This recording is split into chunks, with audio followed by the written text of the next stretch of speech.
Aqui, pessoal, chuveiro funcionando. Daqui banho da Fame. Estão escutando o barulho ou não? O chuveiro parece uma máquina de solda. Parece uma máquina de solda, tanto que ronca.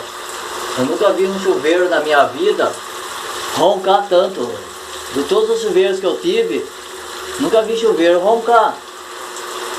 Agora, o funcionário da loja que me vendeu falou que não tem perigo, não tem problema nenhum. Mas e o consumo de energia? É eu que vou pagar. E a responsabilidade? A responsabilidade é minha que instalei o chuveiro aqui. Esse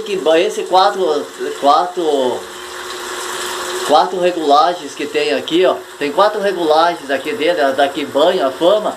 Eu reprovo esse chuveiro. Eu reprovo porque o chuveiro parece uma máquina de solda, que tanto ronca. Esse já é um defeito do chuveiro. Não sei se a Inmetro pôs o emblema dela lá, tá queimando o filme dela. Porque pra mim esse que banho aqui da Fama, eu não recomendo pra ninguém. Porque o chuveiro parece uma máquina de solda, ronca.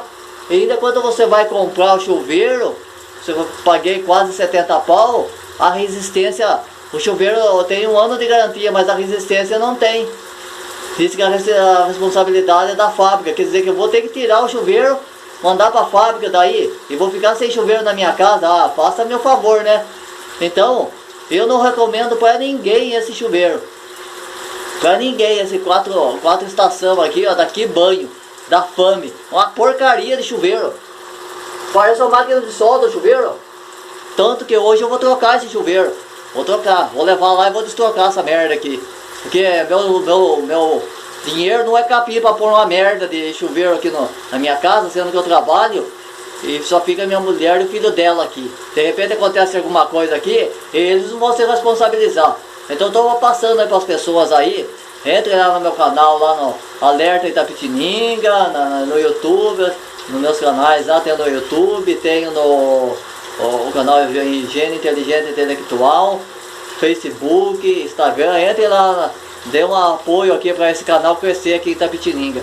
Estou passando aí para as pessoas que esse chuveiro aqui, daqui banho, da Fame, é uma porcaria de chuveiro. Parece uma máquina de solda. Termino por aqui.